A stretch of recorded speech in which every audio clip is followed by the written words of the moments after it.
So it's story time on this one. This trip started like every other trip with me going to the airport, pushing my luggage limit as usual, having to repark at the airport, and bid farewell to my friend who dropped me off. Little did I know that this was going to be the biggest adventure of my life. So I'd gone to Nigeria for 2 weeks and it was time to head back to the UK. And obviously, I had my return flight with Qatar Airways and we were headed back. So we did the stop from Port Harcourt to Abuja, waited for people to come on, and then it was time for the leg from Abuja to Doha. And the trip was going really well, got food as usual, which was really nice because this was yam porridge, which I'd never had on the flight. And then I slept off, only to be woken up to the pilot's announcement saying we were heading to Egypt. Imagine being asleep and hearing that you're going to Egypt. I'm like, Egypt? And then I suddenly woke up, like, what's going on? And then I heard him saying that the Saudi Arabia's airspace was closed and they had instructed us to go to Egypt to wait until further information. I'm like, oh, that's strange. At that time, I had no idea what was happening. And then we got to Egypt, which was really beautiful for the time of the day when we got there. Adds to travel list, by the way. And then the pilot told us that he was going to come back to us in 30 minutes with more information. 30 minutes became 5 hours just sat on this plane waiting for that information from the pilot. So in the course of that, people were discussing and I heard someone say there had been a missile attack in Qatar earlier in the day, which is why they wanted us to go to Egypt, which was why the airspace was closed. So when we arrived in Egypt, it was just before 7 p.m., just about sunset. So sitting in that plane for about 5 hours led us to being in Egypt until midnight. And then the flight from Egypt to Doha was another 3 hours. So we didn't get to Doha until about 4 a.m. Qatar time. By the time we got to Doha, I was tired and sleepy, as you can see in this video, and I thought it would be a quick in and out of, say, about 2 hours before we were back on our way to London. That's because we had missed the time for our connecting flights due to the airspace closure. Little did I know that I'll be queuing on this line for the entire day. Look at the amount of people on this queue. I was on this queue from about 4 a.m. when we arrived Doha until about 3:30 p.m. before I was eventually able to get that boarding pass. And I thought that was the end of my adventures or my problems. Not until I got to the gate and they said to me, my luggage won't be able to come on the flight. And because I had so many valuables in my suitcase, I didn't want to risk leaving my suitcase behind and having to wait 3 days because I didn't think the things in those suitcases would survive being out for 3 days. So I asked for my options and they said I could come with the midnight flight. Anyway, there are other videos later on in this video or this vlog explaining the entire thing, but I just want you to see how many people were stuck in this airport and why it took so long for us to get that boarding pass.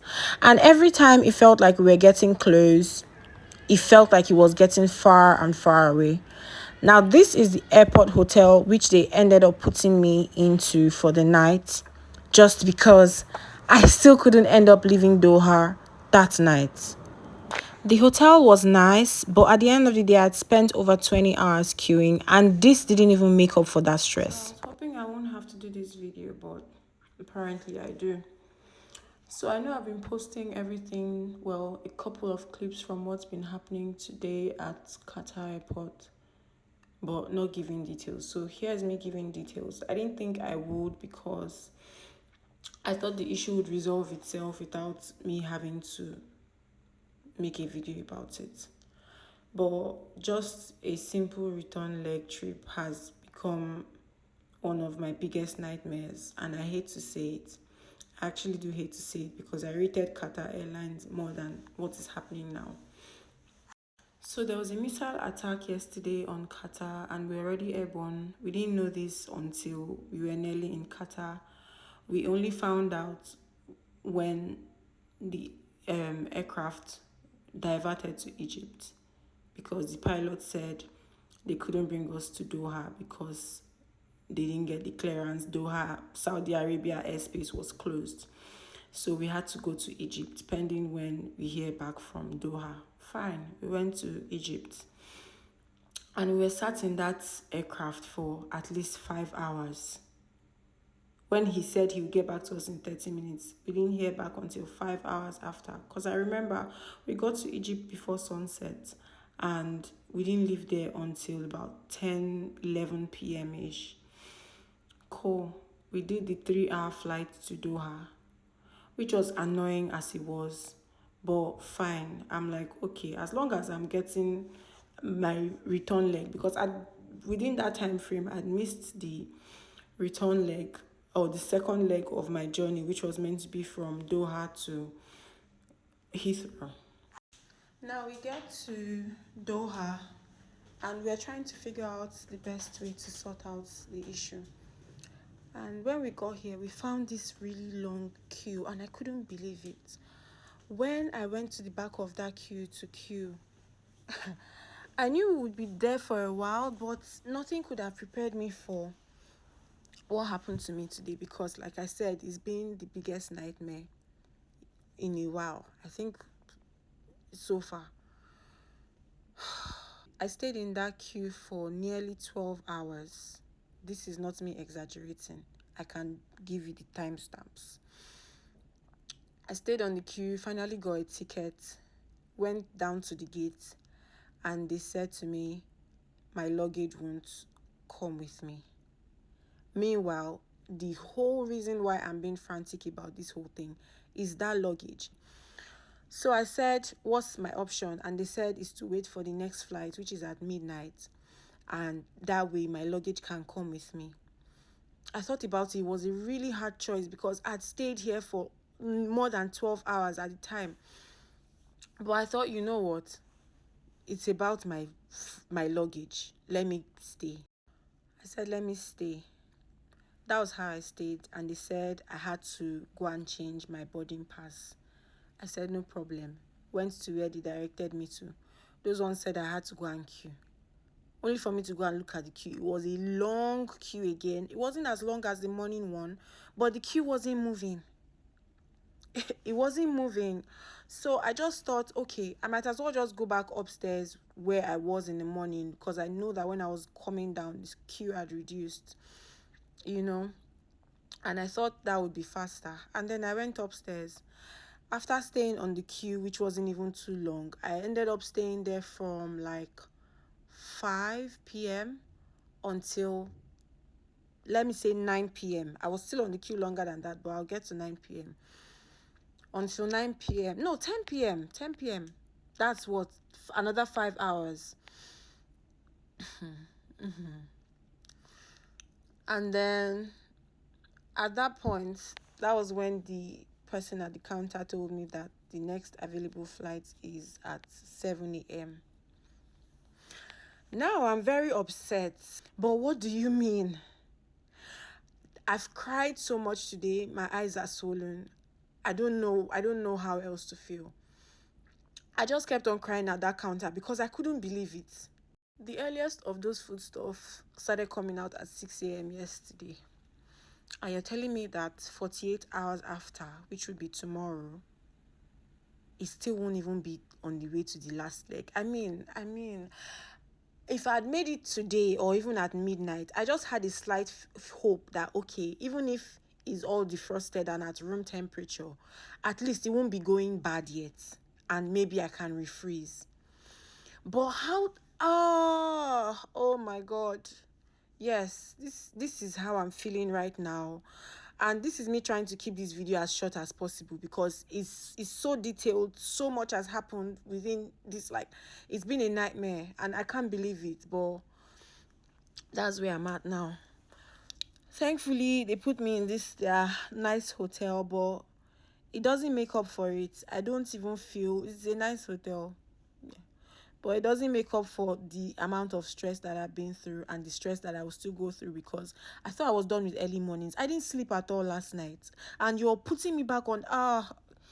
You know what? Yeah, I just thought to update on what was happening. Morning, everyone. So since Qatar Airways has turned me to a blogger because of this whole drama, I thought to give an update from this side. So I'm up this morning. It's 5:38 a.m. I've checked out of the hotel. They gave me a wake-up call, but I woke up before that. And then the bright side for this morning is the gate is just by the hotel, so I don't have to walk too far. But they gave me a meal voucher. I think it was for yesterday and today, but I could care less yesterday. I was too pissed off to even want to go, and I barely ate yesterday. I barely even remember it. My eyes hurt. I hope today's charm that gets me home.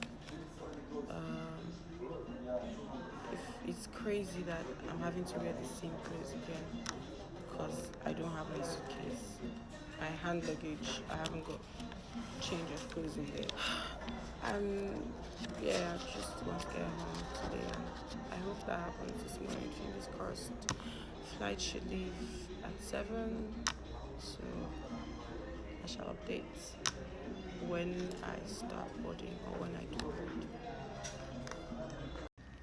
So I've successfully just gone through the boarding gate. Staff confirmed that my luggage is on the flight. So touch wood, it's London in a couple of hours. I'm talking about my clothes so much because as at this time I'd been wearing these clothes for over 48 hours. I was on my period, mind you, just in case you were wondering. So imagine how much of a nightmare and how uncomfortable I was feeling. I was super cranky, super exhausted, had a mad headache at this point, and honestly, I really just wanted to get home. Finally, we were pulling back from the hangar, and it was time to take off from Doha to London Heathrow. Now, just to break this whole thing down again, I'd left Port Harcourt on Monday, the 23rd of June, heading to Doha, which was the first leg of the flight to London. We didn't make it to Doha before the plane was diverted to Egypt. Got to Egypt, they made us sit in the plane for 5 hours before we eventually headed back to Doha, which took us about another 3 hours. Now, we didn't get to Doha until 4 a.m. Qatar time or Doha time. And from 4 a.m. till about 3:30 p.m., which was nearly 12 hours after, we were queuing. And then I eventually got a boarding pass, took it to the gate. They said my luggage won't come with me. Gave me the option of leaving for the flight at midnight. That's midnight of Wednesday. And I had to queue for that to get that boarding pass. And when I got to the counter, they said I wouldn't be able to get on a flight until 7 a.m. Wednesday morning, meaning I'd spent nearly 48 hours just in Doha. Anyway, this is the point where we get to London Heathrow finally, and this was the best welcome to London ever that I've heard, unarguably, because I was just so glad to be home. But more importantly, I just wanted to find out the state of my suitcases, and hopefully they even made it to London after all this stress and after all this drama. So, moment of truth to find out if they're here or not. I've literally just gone through passport control in less than 10 minutes, maybe even less than 5. Never would I have thought a day would come when I would be praising the UK for how well they manage the crowd.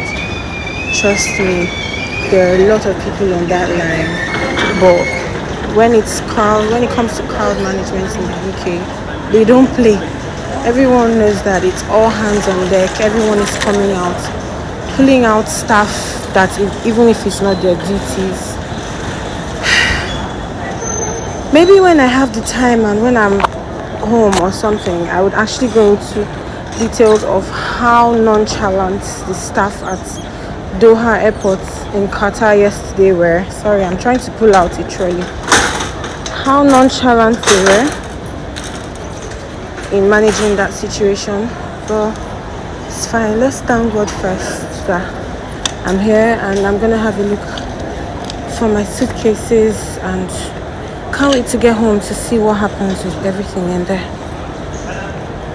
Now, this was the belt where the suitcases from my plane were loaded on, and I stood here for well over 10 minutes and they were not there.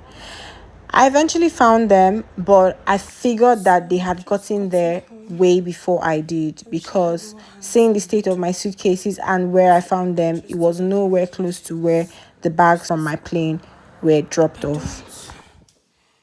So I'm gonna make a video once I open that suitcase.